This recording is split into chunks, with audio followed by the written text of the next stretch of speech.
It had been a sun-filled day. Katie discovered that bees like the smell of lilacs as much as she does.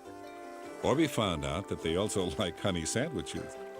And they both learned that playing outside in nature is a terrific way to spend a day. Katie had already sung 3 of her favorite songs while she sat in the dock, and Orbie had moved a ladybug from the water to a new home on a plant.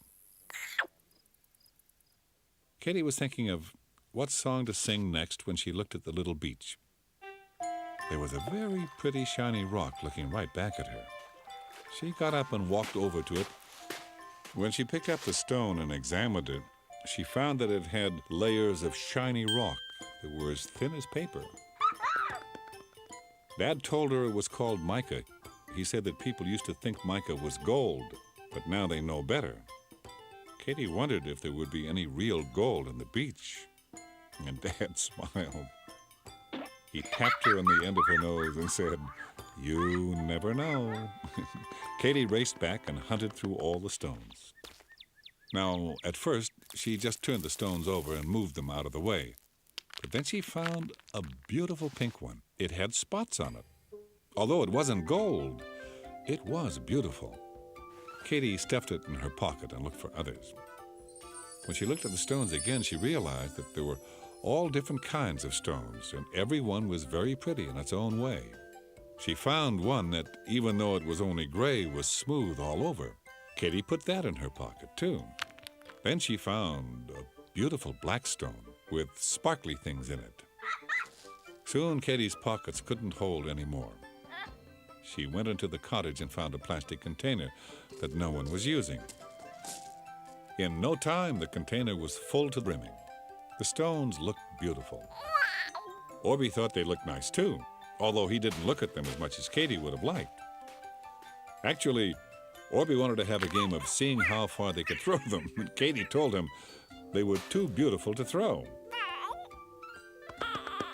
Orbie went off to check on what Dad was doing. Katie decided that she could decorate the stones and make them even more beautiful. She left them on the grass and went to get supplies. Mom was coming out of the cottage with a book and a chair. She was going to sit in the shade and read.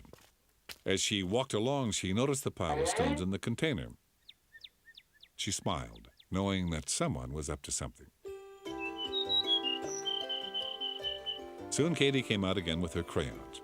She picked up the stones and carried them down to the dock. On the dock, she took out the first stone. Katie took her yellow crayon and drew a pretty design on it. She placed it on the dock and took out another one.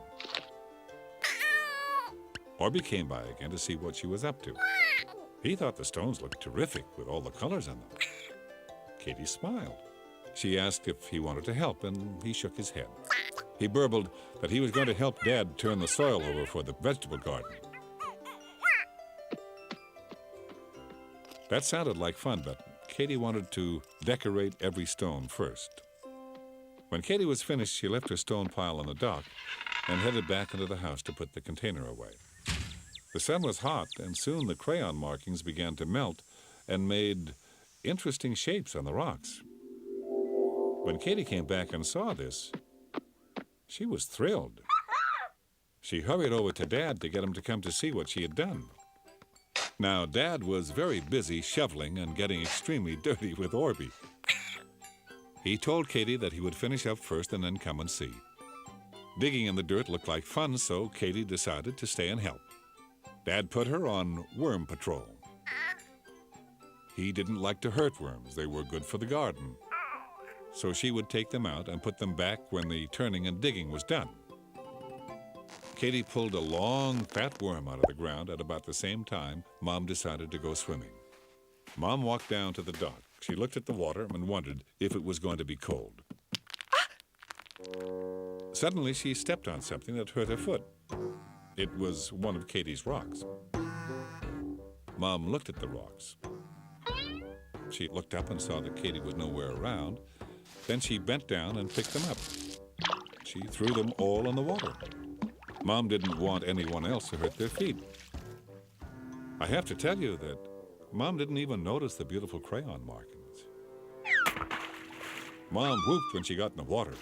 It was cold. Dad, Katie, and Orbie looked up. They were finished in the vegetable garden. They all ran to the dock to jump in and splash Mom.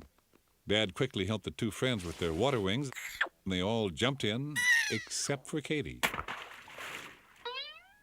Katie stopped right in mid-jump and looked at the place where her rocks had been. They had all disappeared. Katie just couldn't understand. In the water, everyone was shouting and splashing, but Katie just looked at the empty place. Dad noticed that Katie wasn't joining in the fun, and he gave her a little splash to get her started. Katie looked at him and started to cry. Dad knew that the little bit of water he sprinkled on her didn't make her cry, so he got out of the water to see what was wrong. Katie explained that she had made a beautiful stone collection and left it right there for everyone to see. When Mom heard the word stone, she came over.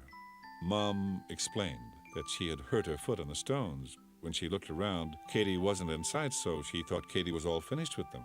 She threw them in the lake. A little tear trickled down Katie's cheek as she explained that she had decorated every single rock.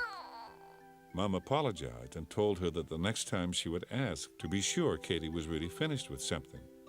But to tell you the truth, that didn't really help Katie feel better. Orbie told Mom and Dad that the stones were beautiful. And then he broke out into a wonderful Orbie smile. He tooted that he imagined all the fishes were really happy to see Katie's beautiful rocks. Then he added that if they could talk, the fish would probably swim right up to her and say thank you. Katie giggled. She really liked the idea of the fish noticing her pretty rocks and that she had decorated the bottom of the lake. Do you know that sometimes things that seem all wrong end up all right?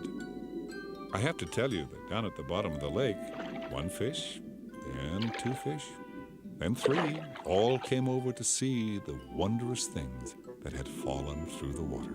They just loved them.